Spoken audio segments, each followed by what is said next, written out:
Hello all, నేను మీ Rachana Srungavarapu. Welcome to federal Telangana. ఈరోజు మే 1 కార్మిక దినోత్సవం. ఎంత హింసాపాతం జరిగితే, ఎంత ఉద్యమం జరిగితే చికాగోలో ఈరోజు ఇక్కడ వరకు వచ్చామని అందరికీ తెలిసిన విషయమే ఆ చరిత్ర. సో ఈ 2025లో ఇప్పటికీ ఆ కార్మిక దినోత్సవం జరుపుకునే ముందు ఇంత హ్యాపీగా ఉండడానికి ముందు అప్పుడు 16 అవర్స్ వర్క్ చేసే వాళ్ళు, కనీస వసతులు ఉండేవి కాదు. ఈ 2025లో కూడా దాదాపుగా పరోక్షంగా అటువంటి వర్క్ అట్మాస్ఫియర్ ఇంకా ఉందా? ఎందుకంటే 8 గంటలు పనిచేస్తే ప్రొడక్టివిటీ పెరుగుతుంది, చాలా బాగా వర్కర్స్ పనిచేస్తారు అన్న ఉద్దేశంతో తీసుకొచ్చారు. దానికి చాలా లాజికల్ సపోర్ట్ ఉంది. Health, medical reports, medical researches కూడా సపోర్ట్ చేస్తూ ఉన్నాయి.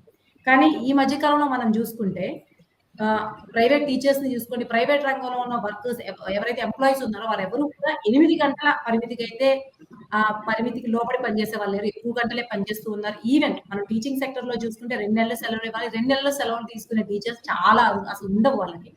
అదే అంతేకాకుండా సాఫ్ట్వేర్, ముఖ్యంగా ఇన్ఫోసిస్ నారాయణమూర్తి గాని, ఎల్ఎన్జి సుబ్రహ్మణ్యం గాని డైరెక్ట్ గా పబ్లిక్ గానే వారానికి 90 గంటలు, వారానికి 70 గంటలని ప్రకటించారు సాఫ్ట్వేర్ రంగంలో. ఇంకా ఆదివారాలు కూడా ఇంట్లో ఉండేందుకు పని చేయండి అని ఎల్ఎన్జి సుబ్రహ్మణ్యం కమెంట్ చేశారు. అది చాలా వివాదాస్పదమైంది.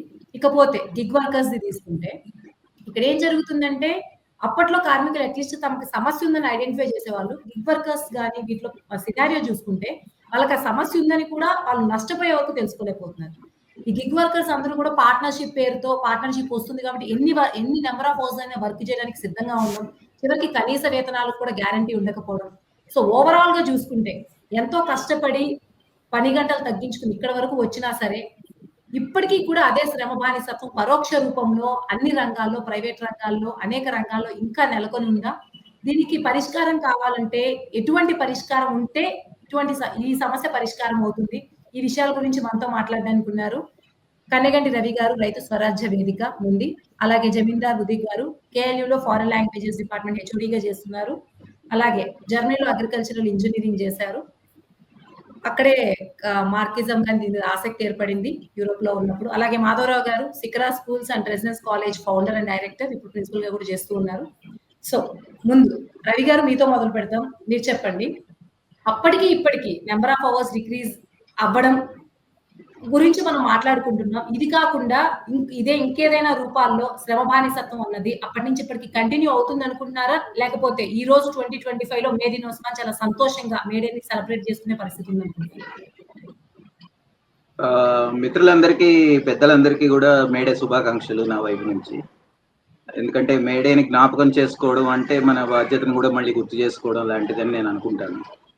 ఎందుకంటే నేను దాదాపు 90 నుంచి 2007 వరకు ఒక కార్మిక సంఘాల కార్యకర్తగానే పనిచేశాను. 2010 నుంచి మాత్రమే మళ్ళీ గ్రామీణ ప్రాంతంలో రైతాంగంలో కార్యకర్తగా పనిచేస్తున్నాను. కానీ ఒక 17 ఏళ్ల పాటు వివిధ కార్మిక సంఘాలకు అధ్యక్షుడిగా పనిచేసిన అనుభవంతో మేడేకి ఒక తక్షణమైనటువంటి ప్రాధాన్యత ఉంది, చాలా దీర్ఘకాలిక ప్రాధాన్యత కూడా ఉంది.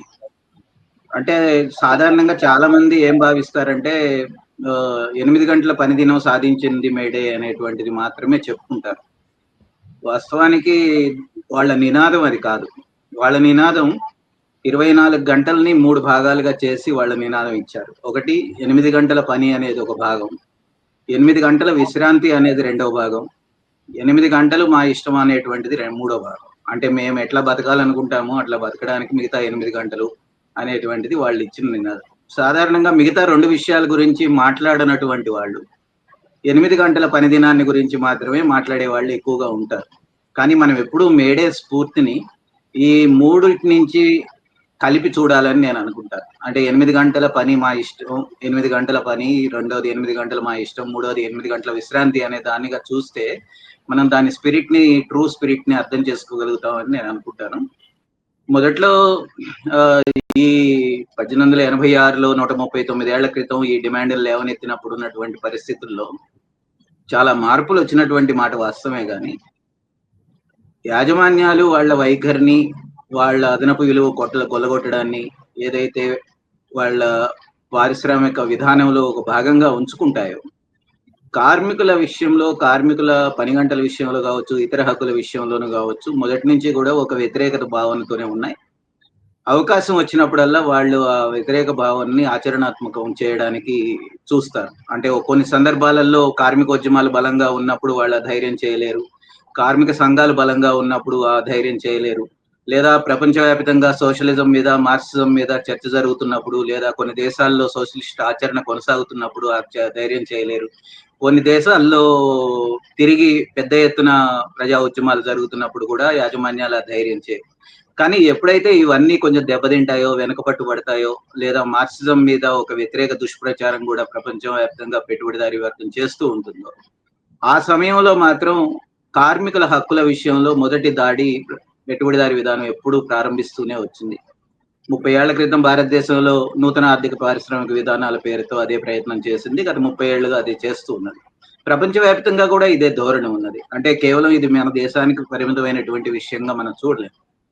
ఇప్పుడు చైనా విప్లవాన్ని గురించి మనం చాలా గొప్పగా చెప్పుకుంటాం, అక్టోబర్ విప్లవాన్ని గురించి. గానీ ఇవాళ తాజా పరిస్థితి ఏమిటంటే నో లైట్స్, నో వర్కర్స్. అంటే కార్మికులు లేకుండా, లైట్లు లేకుండా డార్క్ ఫ్యాక్టరీలు ఏర్పడుతున్నటువంటి కాలం వచ్చేసింది. అంటే అసలు కార్మికులు ఉండడము, వాళ్ళకి హక్కులు ఇవ్వడము, వాళ్ళకి వేతనాలు ఇవ్వడము, వాళ్ళకి సాంఘిక భద్రత కల్పించడము, వాళ్ళకి పని గంటలు తగ్గించడము, ఇదంతా లేదసలిక. అంటే కొత్త ధోరణి ఏమిటంటే చైనాలో ఇప్పుడు నో లైట్స్, నో వర్కర్స్. అంటే డార్క్ ఫ్యాక్టరీలొస్తాయి, యంత్రాలు మాత్రమే పనిచేస్తాయి, రోబోట్స్ మాత్రమే ఉంటాయి. పని చేసే కార్మికుల నుంచి సూపర్వైజర్ల వరకు కూడా అన్ని రోబోట్సే చేస్తాయి అనేటువంటిది ఇవాళ ఉన్నటువంటి ఒక ధోరణి. చైనా విప్లవాలు జరిగినటువంటి దేశంలో అది వస్తుందని మనం ఏమైనా ఊహించగలమా? ఇవాళ చాలా దేశాలలో ఆధునిక యంత్రాలు వచ్చిన కొద్దీ, అంటే కంప్యూటరీకరణ లేదా ఆర్టిఫిషియల్ ఇంటెలిజెన్స్ వచ్చిన కొద్దీ కార్మికుల సంఖ్యను తగ్గించేయడము, వాళ్ళ పనిని యంత్రాలతో చేయించుకోవాలనేటువంటి ఆలోచన ధోరణి కూడా చాలా పెద్ద ఎత్తున పెరిగిన దశలో వాళ్ళు ఒకటే బెదిరింపు ఉన్నది. మేము యంత్రాలు తీసుకొచ్చినా సరే, మీరు గనుక ఒకవేళ తక్కువ వేతనాలతో ఏ హక్కులు లేకుండా మీరు 12 గంటలు పనిచేయడానికి సిద్ధపడితే మీ ఉద్యోగాలుంటాయి. లేకపోతే మీరు మరుసటి రోజు నుంచే, రేపటి నుంచి రావాల్సినటువంటి అవసరం లేదు. అందుకని మేము కండిషన్స్‌ని మేము రూపొందిస్తాము. మీరు కార్మిక చట్టాల అమలు గురించి అడగకూడదు. అసలు కార్మిక సంఘం కంపెనీలో గాని, ఒక సంస్థలో గాని ఉండకూడదు. లేదా కార్మిక శాఖ పని చేయకూడదు. లేదా మీరు అసలు డిమాండ్ల పత్రం అనేటువంటిది యూనియన్‌లు ఇవ్వకూడదు. కాబట్టి ఇవన్నీ ఉంటేనే మీరు కార్మికులుగా పనిలో ఉంటారు అనేటువంటిది చెప్పగలిగినటువంటి స్థితికి ఇవాళ యాజమాన్యాలు చేరినాయి. ప్రభుత్వం కూడా అదే ధోరణితో వ్యవహరిస్తున్నటువంటిది మనం చూస్తున్నాం. అందుకని ఏంటంటే ఏ రకంగా సంతోషంగా జరుపుకునేటువంటి మేడగా ఏమి లేదు ఇది. మళ్ళీ 139 ఏళ్ల క్రితం కార్మికులు ఏ దుస్థితిలో ఉన్నారో, కొంత వేతనాలు పెరిగినట్టు కనిపిస్తాయి అంకెల్లో, కానీ నిజ జీవిత ప్రమాణాలు పెరిగినాయా లేదా అనేటువంటిది పెద్ద ప్రశ్న. తలసరి ఆదాయాలు పెరుగుతున్నట్టు జీఎస్‌డిపి లెక్కల ప్రకారం చెప్తుంటాయి ప్రభుత్వాలు. కానీ నిజంగా రోజువారీ కూలీలకు కూర్చొని మాట్లాడితే మనం వాళ్ళకి నెలకు ఎంత జీతం సంపాదిస్తున్నారని అడిగితే మనకు తెలుస్తుంది. నిత్యావసరాల ధరలన్నీ పెరిగిపోయిన దశలో, ఇంటి రెంట్లు పెరిగిపోయిన దశలో, విద్యుత్ బిల్లులు, ఫోన్ బిల్లులు పెరిగిన దశలో వాళ్ళకొస్తున్నటువంటి ఆదాయాలు నిజంగా తగిన ఆదాయాలా అన్నటువంటి ప్రశ్న మనకుంటుంది. కాబట్టి ఇవాల్టి దశలో కార్మికులు 119 ఏళ్ల క్రితం ఉన్న కార్మికులకి భిన్నంగా ఏమీ లేరు. వాళ్ళ దుస్థితి గాని, వాళ్ళ మీద జరుగుతున్నటువంటి దోపిడీ గాని అనేది నేను భావిస్తున్నాను. థ్యాంక్ యూ రవి గారు. Thank you. ఏఐ ఫ్యాక్టర్‌ని కూడా చాలా చక్కగా యాడ్ చేశారు. జమీందార్ గారు, సో ఈ 2025లో అప్పటికి ఇప్పటికి పరిస్థితుల్లో మార్పు ఉందనుకుంటున్నారా? లేకపోతే రవి గారి అభిప్రాయంతో ఏకీభవిస్తున్నారా? అంటే అమ్మా, అది మార్పు ఉంది అంటే మార్పు లేదని చెప్పలేం. మార్పు ఉంది. వాళ్ళు చికాగోలో పోరాడి సాధించుకున్నటువంటి హక్కులు పర్యవసానంగా చాలా మార్పులు చోటు చేసుకున్నాయి. చాలా మార్పులు జరిగినాయి. 1886 నుంచి ఇప్పటి వరకు కూడా ప్రపంచవ్యాప్తంగా 2 యుద్ధాలను చవిచూసాం. తర్వాత ఒక సోషలిస్ట్ సమాజం ఏర్పడింది. ఒక 8 గంటలకి పని దినం అనేది ఏర్పడింది. ఒకవైపు సోషలిస్ట్ సమాజం, మరొక వైపు పెట్టుబడిదారీ ఆర్థిక వ్యవస్థతో కూడినటువంటి సామ్రాజ్యవాద దేశాలు ఏర్పడినాయి. మార్పులు ఏర్పడినాయి. అయితే ఒక విషయం అయితే రవి గారితో నేను ఏకీభవిస్తాను. అదేంటంటే ఈ మార్పులు లేకుంటే పెరుగుతున్న సంపద అనేది ఏంటంటే వ్యత్యాసాలతో కూడినటువంటి సంపద, ఆర్థిక అసమానతలతో కూడినటువంటి సంపదగానే ఉంది ఇది. అంటే ఇప్పుడున్నటువంటి లేటెస్ట్ టెక్నాలజీలను అన్వయించుకుంటూ కార్మికుడు లేకుంటే ఫ్యాక్టరీలో అన్వయించడం ద్వారా ఇప్పుడొచ్చిన స్టాండర్డ్స్ వేరు. అప్పుడుతో ఇప్పుడు మనం కంపేర్ చేయలేము. ఆ మార్పు అయితే ఉంది. అయితే మార్పు లేనిది ఎక్కడంటే, మార్పు లేని సమాజం ఏంటంటే ఇప్పుడు అప్పటికి ఇప్పటికి ఒక దోపిడీ రహిత సమాజం అనేది రాలేదు అప్పుడు గాని, ఇప్పుడు గాని. అప్పుడు దోపిడీ చేయబడ్డాడు కార్మికుడు. ఇప్పుడు కూడా దోపిడీ చేయబడుతున్నాడు ఓ హైఫై స్టాండర్డ్స్‌లో. అది సాఫ్ట్‌వేర్ ఇంజినీర్లు అవనివ్వండి, లేకుంటే మీరు ఇందాక చెప్పినటువంటి గిగ్ వర్కర్స్ అవనివ్వండి. అంటే ఏంటంటే ఒక విధంగా చెప్పాలంటే ఏంటంటే ఆర్గనైజ్డ్ సెక్టారు నుండి అనార్గనైజ్డ్ సెక్టర్ వైపుకి వెళ్ళిపోతుంది మొత్తం అంతా కూడా. అంటే ఒకప్పుడు ప్రభుత్వ ఉద్యోగం అని, లేకుంటే ఒక ప్రైవేట్ సెక్టార్‌లో మంచి స్థిరమైన ఉద్యోగం అని ఉండేయి. అవన్నీ కూడా ఏంటంటే ఇప్పుడు స్థిరత్వం లేని ఉద్యోగాల్లోకి వెళ్ళిపోతుంది. దీని ద్వారా ఏంటంటే ఎక్స్‌ప్లాయిట్ చేయటానికి పెట్టుబడిదారులకి మంచి అవకాశం కలిగించింది. మరి అదే విధంగా మీరు చెప్పినట్టుగా మెన్షన్ చేసినట్టుగా పని గంటలు ఎవరో ఒక ఆయన మతి భ్రమించిన ఆయన ఒక ఆయన ఏమన్నారంటే పని గంటలు 16 గంటలు, 17 గంటలు కూడా చేయాలని. అసలు ఈ పని గంటల విధానం గురించి కార్ల్ మార్క్స్ ఏనాడో ఏం చెప్పారంటే పని గంటలనేది ఇప్పుడు ఆ వేతనం అనేది ఎట్లా ఇస్తాడంటే పెట్టుబడిదారుడు వేతనం దేనికి ఇస్తాడంటే రేపొచ్చి మళ్ళా పని చేయడానికి సరిపడగా వేతనమే ఇస్తాడు తన కుటుంబం గడవడం కోసం. ఎందుకంటే ఆ రీప్రొడక్టివ్ ప్రాసెస్‌కి పునరుత్పత్తికి కావాల్సినటువంటి సదుపాయాల వరకు మాత్రమే వేతనం ఇస్తాడు. అంతకు మించి ఇవ్వడనమాట. ఇది అప్పటి నుంచి ఇప్పటి వరకు అంటే ఆ స్టాండర్డ్స్ మారుతున్న దృష్ట్యా అప్పటి నుంచి ఇప్పటి వరకు అది కొనసాగుతూనే ఉంది. అంటే ఈ రోజు వచ్చే వేతనము దేనికి సరిపోతుందంటే అట్లాగా బటాబటీగా పిల్లల చదువుకి గానీ, లేకుంటే తన కుటుంబ పాలనకు గానీ, లేకుంటే ఆ ఇంటద్దెలు కట్టుకోవడానికి పాలు ఖర్చులు గానీ, లేకుంటే ఇట్లాంటి ఆటిలకే సరిపోతుంది. తను ఏంటంటే ఆ ఉత్పత్తుల సంపదలో తన భాగస్వామ్యం అనేది కనబడతలేదు కార్మికుడికి అప్పటికి, ఇప్పటికి కూడా. అయితే మారుతున్న కాలంలో సాంకేతిక విజ్ఞానం అభివృద్ధి చెందుతున్న ఈ దశలో కూడా అభివృద్ధి చెందింది. అంటే ఉత్పత్తి అనేక మార్లు 1856తో ఇప్పుడు గాని పోల్చుకుంటే ఉత్పత్తి నాకు తెలీదు. ఇప్పుడు ఆ స్టాటిస్టిక్స్ అయితే నేను చదవలేదు. నా దగ్గర లేవనుకోండి గానీ, ఇప్పుడు ఆ ఉత్పత్తి అనేది వందల రెట్లు, వేల రెట్లు పెరిగుండుంటది ఉత్పత్తి. సో, ఉదాహరణ చూడండి మా చిన్నప్పుడు ఒక ఎకరం పొలంలో 10 బస్తాలే ఉండి ఈరోజు ఇప్పుడు 50 బస్తాలు, 60 బస్తాలు పండుతున్నాయి. సో, అదే విధంగా పరిశ్రమల్లో మాత్రం విపరీతంగా మార్పొచ్చింది ఉత్పత్తి. ఈ మార్పు వచ్చిన ఉత్పత్తి ద్వారా ఏంటంటే సహజంగా ఏంటంటే స్టాండర్డ్స్ పెరగడంతో పాటు పని దినాలతో పాటుగా పని గంటలు కూడా తగ్గించాల్సిన అవసరం ఉంది. తద్వారా అన్‌ఎంప్లాయ్‌మెంట్‌ని తగ్గించుకోవచ్చు దీని ద్వారా. కానీ ఇప్పుడు ఏం జరుగుతుంది సమాజము ఒకవైపు అన్‌ఎంప్లాయ్‌మెంట్‌ని క్రియేట్ చేసి ఒక రిజర్వ్ ఫోర్స్‌గా వాళ్ళని తయారు చేసి ఈ రిజర్వ్ ఫోర్స్ ద్వారా పనిచేస్తున్న కార్మికుడికి ఏం చేస్తారంటే వాళ్ళు బేరసారాలు చేసి ఇంకా వేతనాలు తక్కువ ఇవ్వడానికి ప్రయత్నం చేస్తారని కార్ల్ మార్క్స్ ఆనాడే చెప్పాడు. సో, అందు గురించి ఏంటంటే ప్రొడక్టివిటీ పెరిగినా సరే పని గంటలు తగ్గటం లేదు సరికదా! లేకుంటే ఉన్న మనుషులందరికీ ఉపాధి కల్పన లేదు సరికదా! మళ్ళీ పైగా ఇది చాలదన్నట్టుగా అదనపు గంటలు 16 గంటలు, 17 గంటలు చేయాలని పిచ్చి పిచ్చిగా మాట్లాడుతున్నారు కొంతమంది. సో, అంటే దీని ద్వారా ఏంటంటే ఇక్కడ స్పష్టంగా మనకు అర్థమవుతుంది ఏంటంటే ఈ ఈ దోపిడీ విధానంలో ఎక్కువ పెరిగింది. అది మనం స్టాటిస్టిక్స్‌గా ఆక్స్‌ఫామ్ డేటా గాని మనం చూసుకుంటే ఈ మార్పు ఈ సంపద అంతా కూడా జస్ట్ కేవలం 0.5 లేకుంటే 1% చేతిలోకి వెళ్తుంది ఈ మార్పు. మార్పు అంటే ఇది జరిగింది.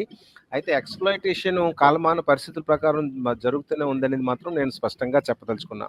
రాను ఇంకా ప్రమాదకర విషయం ఏంటంటే రవి గారు చెప్పినట్టుగా రాను ఆర్టిఫిషియల్ ఇంటెలిజెన్స్ ద్వారా ఇంకా ఈ శ్రామికుడు అవసరం లేకుండా ఉత్పత్తి తయారు చేసేది ఉంటది. అయితే ఇక్కడ మనం గమనించాల్సింది ఏంటంటే కార్ల్ మార్క్స్ థియరీ ప్రకారము ఏ కార్మికుడైతే అవసరం లేకుండా ఉత్పత్తి తయారు చేస్తాడో ఆ తయారు చేయబడినటువంటి ఉత్పత్తి వస్తువులు ఎవరు కొంటారు? కొనేవాళ్ళు ఉండరు. అది పెట్టుబడిదారులు గ్రహించాలా. సమాజం గ్రహించాలా.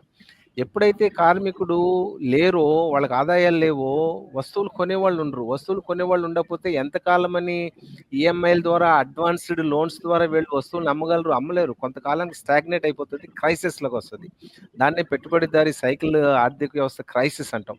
ఈ క్రైసిస్‌ని గమనించి కార్మికులు, ఈ క్రైసిస్‌ని గమనించి ప్రజలు గమనిస్తే ఒక విధమైన సమూలమైన మార్పు, సమాజానికి ఒక సమూలమైన మార్పు దాన్ని మనం ఏమంటామంటే సమాజం మార్పుకైనా వస్తే కార్మికుడు తను కోరుకున్న ఆశలు ఫలిస్తాయి. అంచేతే కార్మికుడు అనేది ఇప్పుడున్న కార్మికుడు ఏంటంటే అప్పుడు కార్మికుడితో మనం పోల్చుకోవడం లేదు. చేతులు గాయాలైపోయి బ్లూ బట్టలు వేసుకొని చిరిగిపోయిన బట్టలు వేసుకొని గోచి పెట్టుకునే కార్మికుడు కాదు.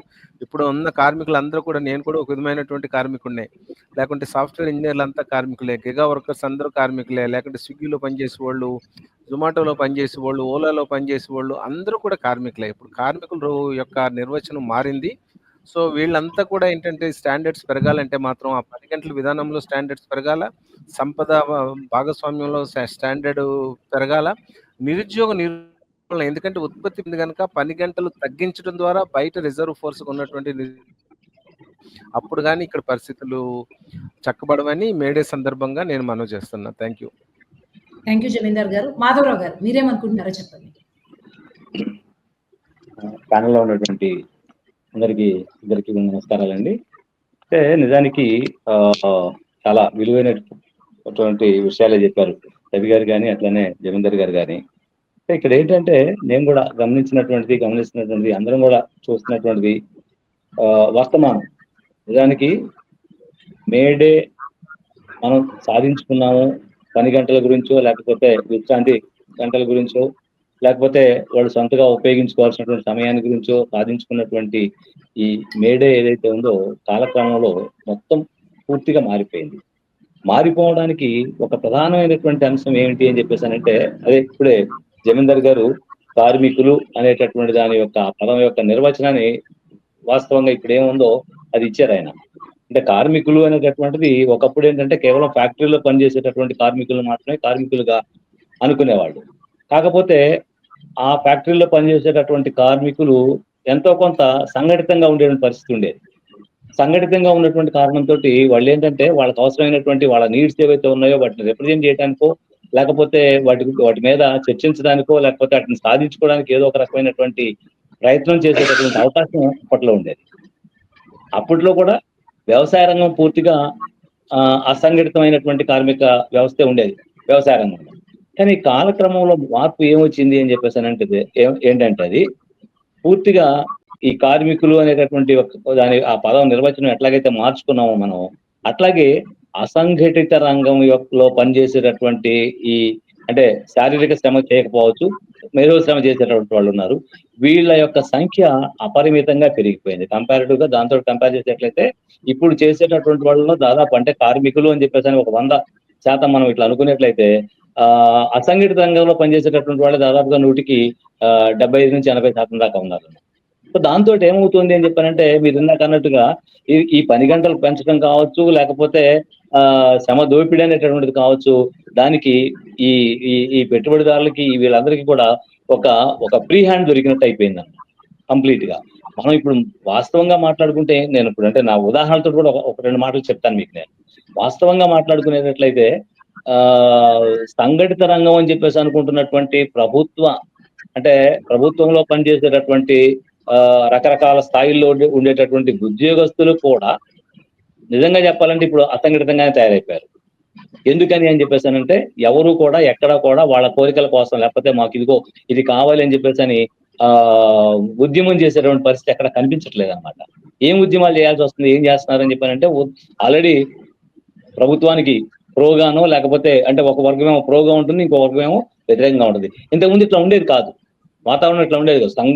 అంటే కార్మికులు లేదంటే ఉద్యోగస్తులు అని చెప్పేసి అంటే వీళ్ళంతా ఒక వర్గంగానే ఉండేవాళ్ళు. కానీ వీళ్ళు చీలిక రావడం వలన ప్రభుత్వంలో ఉన్నటువంటి వాళ్ళు, వ్యతిరేకంగా ఉన్నటువంటి వాళ్ళు, అనుకూలంగా అంటే వాళ్ళలోనే చీలికలు ఉన్నటువంటి కారణంతో దేనికి సంబంధించి కూడా వీళ్ళు ఉద్యమం చేసేటువంటి పరిస్థితి అయితే కనిపించలేదు అనమాట. నిజానికి నేను నా పర్సనల్ ఉదాహరణ చెప్తాను మీకు. ఉదయాన్నే ఇంతకు ముందు ఒక 10-12 ఏళ్ల కిందట వరకు కూడా గవర్నమెంట్ ఆఫీసుల నుంచి ఏదైనా ఒక జీవో వచ్చింది, లేకపోతే గవర్నమెంట్ ఆఫీస్ నుంచి ఏదైనా సరే ఒక ఇన్ఫర్మేషన్ వచ్చింది అని చెప్పానంటే మేము స్కూల్లో పనిచేసేటువంటి కాలంలో ఆ సమయంలో మాత్రమే వచ్చేది అనమాట. ఇవాళ పరిస్థితి ఏంటంటే రాత్రిపూట 10ంటికి కూడా మాకు వాట్సాప్ మెసేజ్ అనమాట. అంటే మనం ఇందాక అనుకున్నాం చూసారా, సమయ నిర్దేశం లేనటువంటి, సమయ నియంత్రణ లేనటువంటి పని జరుగుతోంది అని చెప్పినటువంటిది గవర్నమెంట్ లో పనిచేసేటటువంటి వాళ్ళు కూడా ఈ సమయం ఆ సమయం రాత్రి 10 గంటలకు మాకు రేపు ఉదయం 6 గంటలకల్లా మీరు ఇదంతా కంప్లీట్ చేస్తే వాళ్ళంటాడు. 6 గంటలేంటి, 10 గంటలేంటి, స్కూల్ స్టార్ట్ అయ్యే టైం అంటే ఆఫీసులు స్టార్ట్ అయ్యే టైం ఏంటి, క్లోజ్ అయ్యే టైం ఏంటి, ఇవన్నీ ఎక్కడన్నా మనం చూడటానికి అంటే వాటిని అమలు చేసుకోవడానికి అవకాశం ఉంటుందా? మనం ఇవ్వకపోతే మళ్ళీ వాళ్ళు ఫోన్లు చేస్తారు.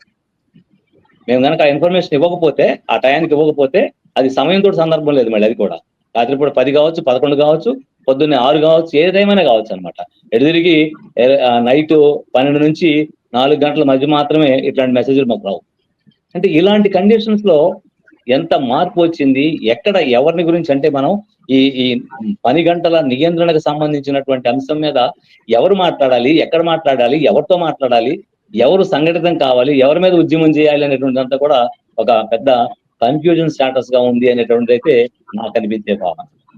పెద్దలు రవి గారు, మాధవరావు గారు చెప్పిన అంశాలతో నేను పూర్తిగా ఏకీభవిస్తున్నాను. అది ఏమంటే ఇష్టపడి వెళ్ళటం అనేది కాదు. ఇష్టపడి వెళ్ళటం అనేది ఏ కార్మికుడు ఇష్టపడి వెళ్ళడు.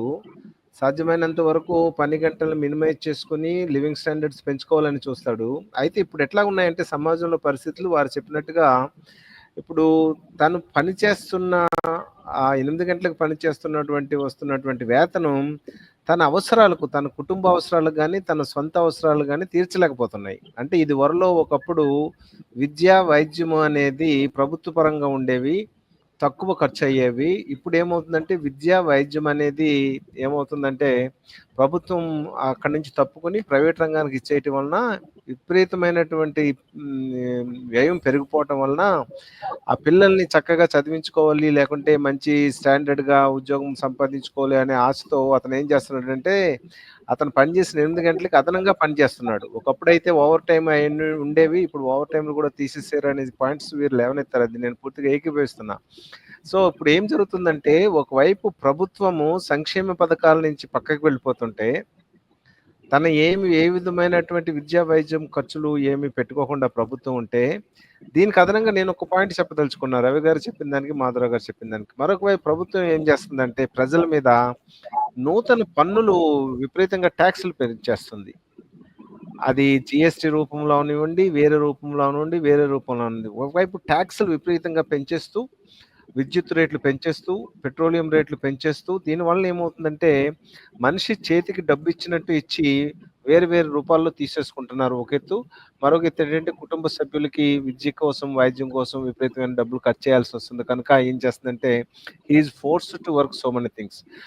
రెండో విషయము వారు లేవనెత్తింది ఏంటంటే అది కూడా మనం గమనించాల్సిన విషయము ఏంటంటే ఇప్పుడు సంఘటిత కార్మికుల వర్గం నుంచి అంత అసంఘటిత వైపుగా 70% అసంఘటిత వైపుగా వెళ్ళిపోతున్నారనమాట.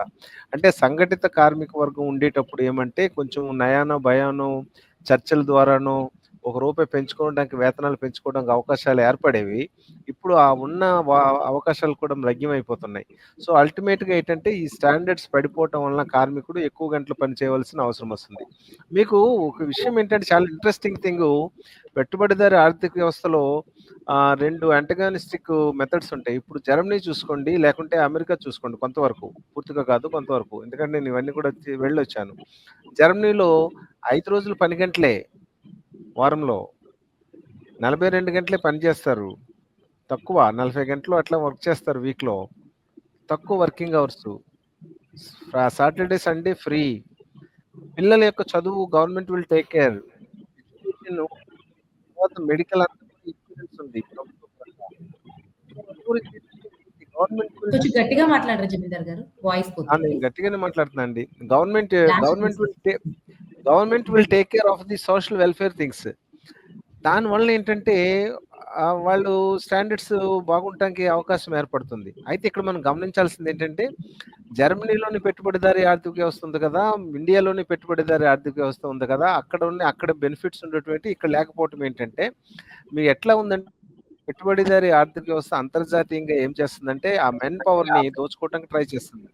అంటే ఇప్పుడు ఇండియా లాంటి దేశం ఏంటంటే హ్యూమన్ రిసోర్సెస్ ఎక్స్‌పోర్ట్ దేశంగా చూసుకొని ఇక్కడి నుంచి హ్యూమన్ రిసోర్సెస్ మీద ఎక్స్‌ప్లాయిట్ చేసి వాళ్ళ మీద పన్నులు వేయటానికి ఉపయోగపడుతుందన్నమాట. అంటే ఏంటంటే capitalist society, that imperialist society ఏమో సేఫ్‌గా ఉంటుంది. మెయిన్ హెడ్ క్వార్టర్స్ అమెరికాలో గాని, జర్మనీ లాంటి దేశాల్లో, ఫ్రాన్స్‌లో సేఫ్‌గా ఉంటుంది.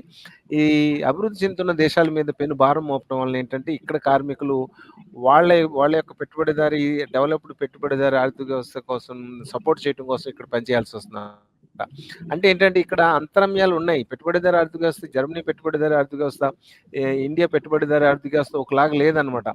ఇక్కడ పెట్టుబడిదారీ ఆర్థిక వ్యవస్థ అక్కడ జర్మనీ ఆర్థిక వ్యవస్థకి పనిచేస్తుంది, లేకుంటే అమెరికన్ ఆర్థిక వ్యవస్థకి పనిచేస్తుంది. సో ఈ విధంగా చూస్తే ఈ కార్మికులు డిపెండ్ అయిపోతున్నారు. వచ్చిన ప్రొడక్టివిటీ మీరు చూడండి ఇప్పుడు అంటే గణాంకాల లెక్కలో ఇప్పుడు చెప్పలేను కానీ వచ్చిన ప్రొడక్టివిటీ అంతా కూడా కొంతమంది చేతుల్లోకే చేరుతుంది. అది కూడా విపరీతంగా పెరిగిపోతుంది. వాళ్ళ యొక్క చేతిలో సంపద విపరీతంగా పెరిగిపోతుంది. ఇక్కడ కార్మికుల యొక్క సంగతి తగ్గిపోతుంది. ఆ సంపద మీద కూడా మళ్ళీ ఏంటంటే విద్యా వైద్యానికి ఖర్చులు, మళ్ళా అడిషనల్‌గా ట్యాక్స్‌లు పే చేయటం వల్ల ఏంటంటే స్టాండర్డ్స్ పడిపోతున్నాయి. సో అన్ని విధాల అన్‌ఎంప్లాయ్‌మెంట్ అంటే ఒక కుటుంబంలో ఒకడు పని చేస్తున్నాడు అనుకోండి, ఇంకో తమ్ముడో అక్కో అన్‌ఎంప్లాయ్‌గా ఉంటున్నారు. సో ఈ అన్నిటువంటి సాంఘిక ఇబ్బందులు 1886 నాటి పరిస్థితులను వేరే రూపంలో వేరే బానిసత్వ రూపంలో ఇప్పుడు నడవబడుతున్నాయి మన సమాజంలో. ఇది ఇక్కడ ఈ మేడే సందర్భంగా మనం గ్రహించాల్సిన విషయం అన్నమాట. అది. థ్యాంక్ యూ జమీందార్ గారు. సో ఓవరాల్ గా చర్చ ముగింపుకి వచ్చాం. ఒకే ఒక క్వశ్చన్, దీనికి మీ ఇద్దరు కన్క్లూడ్ చేయండి, దాంతో చర్చ ముగిద్దాం. సో ఒకవైపు కనిగంటి రవి గారు, జమీందార్ గారు చెప్తున్నారు, ఒకవైపు నిరుద్యోగం సమస్యగా చూపించి ఆల్రెడీ పనిచేస్తున్న వాళ్ళు వేతనాలు తగ్గిస్తామని బెదిరింపులు ఒకవైపు, ఇంకోవైపు రవి గారు చెప్పినట్టు ఏఐతో పోటీ పడ్డం. ఈ రెండు నేపథ్యాల్లో ఎన్ని ఉద్యమాలు చేసినా, వేతనాల కోసం ఎన్ని చేసినా ఒక ఆల్టర్నేటివ్ సోర్స్ అనేది వచ్చేసింది కాబట్టి, ఏ లాంటిది కానీ మనుషులు లేకుండా పనిచేసే వైపు మనం ఇప్పుడు ప్రయాణిస్తున్నాం కాబట్టి, ఈ నేపథ్యంలో దీనికి ఇంకో కోణం కూడా ఉంది. రవి గారు చెప్పినట్టు ఒకవేళ వీళ్ళు ఏ సాయంతో మనుషులు లేకుండా చేసుకున్నా కొనుక్కునే వాళ్ళు ఎవరు ఉండరు, వీళ్ళు ఎంత ఉత్పత్తులు చేసినా సరే అని. సో ఈ 3 కోణాల్లో మనం పరిశీలిస్తే సమగ్రంగా ఎలా చేస్తే ఈ సమస్యకు ఒక పరిష్కారం వస్తుంది, విపరీతమైన ఈ ఒత్తిడి నుంచి మనుషులు బయటపడగలుగుతారు. ఎందుకంటే ఇది ఓన్లీ ఎక్స్టర్నల్ ఫ్యాక్టర్సే కాదు, సోషల్ ఫ్యాక్టర్స్, ఫ్యామిలీ ఫ్యాక్టర్స్ ఇవన్నీ ఉంటాయి కాబట్టి ఎటువంటి లైఫ్ స్టైల్, అలాగే ఎటువంటి మైండ్ సెట్ అటు క్యాపిటలిస్ట్ లోను ఇటు సొసైటీలోను వస్తే అప్పటి ఆ శ్రామిక దినోత్సవం స్ఫూర్తి, ఆ 8 hours a day, ఆ ప్రొడక్టివిటీ మెయింటైన్ చేయడం అన్నది నిలబెట్టే అవకాశం ఉందని అనుకుంటున్నాను. రవి గారు మీరు కన్క్లూడ్ చేయండి. అంటే దీంట్లో 2 విషయాలు ఉన్నాయండి. ఒకటి ఏమిటంటే ప్రభుత్వాలు కూడా మనుషుల్ని పూర్తిగా చంపేసి జనాభా తగ్గియాలని ఏం అనుకోవట్లేదు. వాళ్ళు చచ్చి బతకకుండా బతికే విధంగా వాళ్ళని కుటుంబాలని బతకనివ్వడం అనేటువంటిది సాధారణంగా చేస్తారు. ఇప్పుడు అమెరికా లాంటి అత్యంత ధనిక దేశం అని మనం చెప్పుకునే దేశం చాలా అప్పుల్లో కూరుకుపోయి ఉన్నటువంటి దేశం కూడా అత్యంత ఆధునిక పరిశ్రమలు, పెట్టుబడిదారీ విధానంలో వచ్చినటువంటి యాంత్రీకరణ, కంప్యూటరీకరణ ఇవన్నీ వచ్చిన దేశంలో కూడా అసంఘటిత రంగంలో గిగ్ అండ్ ప్లాట్ఫామ్ వర్కర్స్ 38% ఉన్నారు. యాప్ బేస్డ్ గా పనిచేసే వాళ్ళు అమెరికన్ ఆర్థిక వ్యవస్థలో. వాళ్ళల్లో ఎక్కువ మంది ఫుడ్ కూపన్స్ మీద బతుకుతున్నారు. వాళ్ళ ఆదాయాలు ఇప్పుడు ఉన్నటువంటి కుటుంబ వ్యవస్థను వాళ్ళు నడుపుకోవడానికి వీలు లేకుండా ఉన్నాయి. ప్రభుత్వం ఇచ్చేటువంటి ఫుడ్ కూపన్స్ మీద ఈ గిగ్ అండ్ ప్లాట్ఫామ్ వర్కర్స్ పనిచేస్తున్నటువంటి స్థితి ఉంది. రెండవది మన దగ్గర కూడా ఏంటంటే 2 పద్ధతుల్లో ప్రభుత్వాలు ఇండస్ట్రీని బతికేయాలని చూస్తున్నాయి డబ్బులు ఉన్న వాళ్ళని. ఒకటి, సహజ వనరులను చాలా తక్కువ రేట్లకు వాళ్ళకి ఇవ్వడం. అది భూమి కావచ్చు, నీళ్లు కావచ్చు, బొగ్గు కావచ్చు, ఇతర ఖనిజాలు కావచ్చు, వాళ్ళకి చాలా తక్కువ రేటుకి వాళ్ళకి అప్పచెప్పడం, వాళ్ళు దాని నుంచి ప్రపంచవ్యాప్తంగా అమ్ముకొని లాభాలు చేసుకోవడం అనేటువంటిది ఒక పద్ధతి, వాళ్ళు అనుసరిస్తున్నటువంటి పద్ధతులు. రెండవది, బ్యాంకు పెట్టుబడి, ఫైనాన్స్ పెట్టుబడి కంపెనీలకి చాలా పెద్ద ఎత్తున అందడం, ఆ బ్యాంకు పెట్టుబడిని వాళ్ళు ఎగ్గొట్టడం, దాని నుంచి ప్రభుత్వాలు వాటిని రద్దు చేయడం ద్వారా, బెయిల్అవుట్ చేయడం ద్వారా ఆ కంపెనీలకు లాభం చేయడం. ఇది రెండవ పద్ధతి. మూడవ పద్ధతి, కార్పొరేట్ ట్యాక్స్ ని కంప్లీట్ గా తగ్గించడం. 30% నుంచి 22%కి కార్పొరేట్ ట్యాక్స్ ని తగ్గించేశారు. అంటే యాక్చువల్ గా జిఎస్టీ పేరుతో, సేల్స్ ట్యాక్స్ పేరుతో మన మీద విపరీతమైనటువంటి పనులు చేసినటువంటి ప్రభుత్వాలే కార్పొరేట్ ట్యాక్స్ ని తగ్గించడం అనేటువంటి పేరు మీద చాలా పెద్ద ఎత్తున వాళ్ళకి లాభాలు చేసినటువంటి ఇదొక పద్ధతి. మూడవ పద్ధతి, వాళ్ళు అనుకుంటున్నది ఏంటంటే వాళ్ళ జీవన ప్రమాణాలకు సంబంధించి, ప్రజలకు సంబంధించి చూస్తే ఐక్యరాజ్య సమితిలో సస్టైనబుల్ డెవలప్మెంట్ గోల్స్ ఏదైతే ఎస్డిజి అంటామో వాటి కింద సంతకం పెట్టి వచ్చినాయి వేరండి.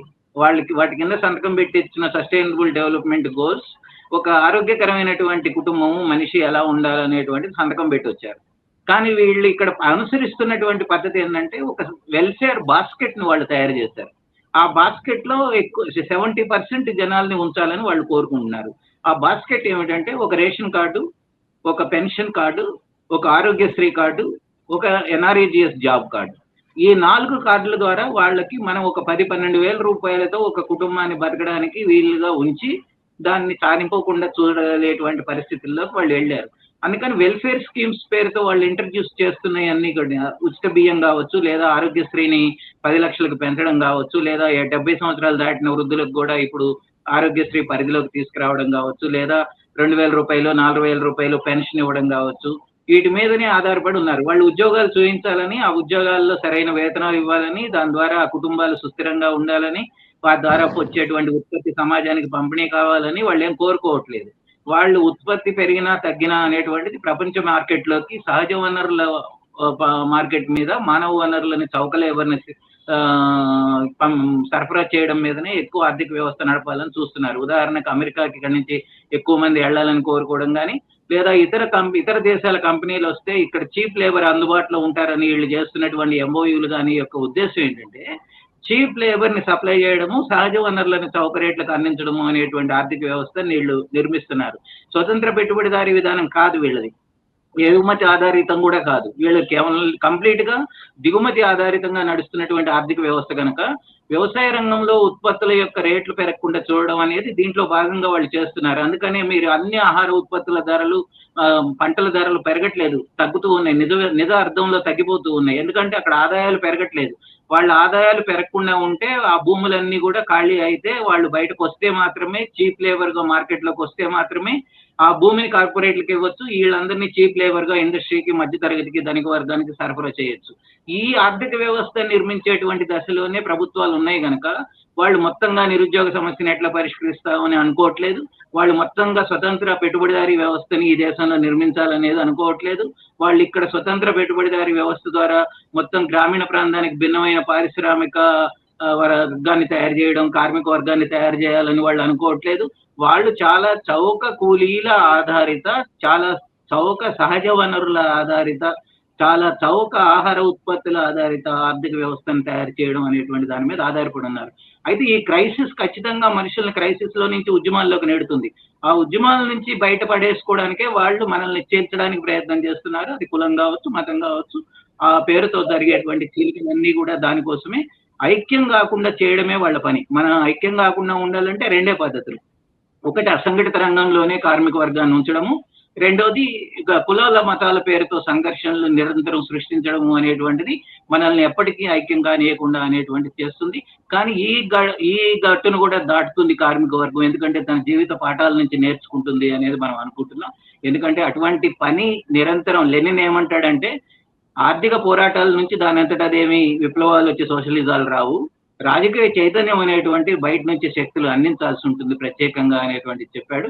అట్లా అందించే వాళ్ళ సంఖ్య బాగా గణనీయంగా పడిపోవడం అనేటువంటిది ఇవాళ మనం ఎదుర్కొంటున్నటువంటి ఒక పెద్ద క్రైసిస్. దాని నుంచి బయటపడి కార్మిక వర్గాన్ని, ఇతర శ్రామిక ప్రజల్ని ఐక్యం చేయగలిగితే కరిగి ఈ దోపిడీ నుంచి, అదనపు విలువ కొలగొట్టడం నుంచి మనం భారతదేశ ప్రజల్ని బయటకు తీసుకురాగలుగుతాం అనేటువంటిది అనుకుంటున్నాను నేను.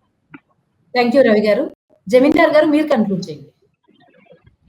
ఎన్నిగంటి రవి గారు అంత చక్కగా మాట్లాడిన తర్వాత నేను కన్క్లూడ్ చేయమంటాం కొంచెం ఇబ్బందిగానే ఉంది. చాలా చక్కటి విషయాలు చెప్పారు. ఇప్పుడు నేను చెప్పేది ఒకటి నమ్మ స్థూలంగా చెప్పాలంటే, ఒకప్పుడు ప్రభుత్వాలు ప్రజల సంక్షేమం కోసం ఉండటానికి ట్రై చేసేవి కనీసం. అదే సందర్భంలో పెద్ద పెద్ద క్యాపిటలిస్టులు కూడా హెల్ప్ చేసేవాళ్ళు వాళ్ళు. కానీ ఇప్పుడు ప్రభుత్వాలు ఎట్లా తయారైనాయి అంటే డైరెక్ట్గా క్యాపిటలిస్టులే ప్రభుత్వాన్ని నడుపుతున్నారు. ఇప్పుడు పార్లమెంట్లో చూడండి, లెక్కలు ఉన్నాయి. అనేక మంది, 100 మంది, 200-300 మంది క్రిమినల్ కేసులు, ఆరోపణలు ఉన్న వాళ్ళు ఉన్నారు పార్లమెంట్లో కూడా, అసెంబ్లీలో కూడా ఉన్నారు. పారిశ్రామికవేత్తలే అక్కడ ఉన్నారు. సో అందు గురించి ప్రజాప్రతినిధులు తక్కువ అయిపోతున్నారు ఇప్పుడు ఒకటి.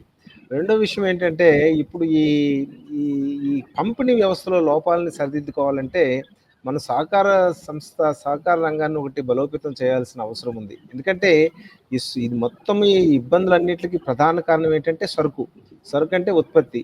ఈ ఉత్పత్తి కొద్దిమంది చేతుల్లోకి వెళ్ళిపోకుండా అక్కడ భాగస్వామ్య యాజమాన్యంలో కార్మికుల యొక్క భాగస్వామ్యం ఉండేటట్టు చేయాలి. ప్రభుత్వాలు కూడా ఆ ప్రకారంగా పనిచేసినాడు. కార్మికులు అంటే ఎవరండి? ఈ దేశంలో 99% ప్రజలు. 99% ప్రజల యొక్క కోరికలు నెరవేరాలంటే, వాళ్ళ యొక్క స్టాండర్డ్స్ పెరగాలంటే, వాళ్ళకి మంచి స్టాండర్డ్స్ అంటే మంచి కుటుంబము, మంచి ఇల్లు, విద్య, వైద్యము, ఆరోగ్యము, ఎన్విరాన్మెంటల్ ఫ్రెండ్లీ అట్మాస్ఫియరు, మంచి రోడ్లు, ఇట్లాంటి సదుపాయాలు, విద్యుత్తు, ఇవన్నీ సదుపాయాలు కలగాలి అంటే ఈ కార్మికుల యొక్క భాగస్వామ్యం ఉన్న ప్రభుత్వం కావాలని మనం కోరుకోవాలి.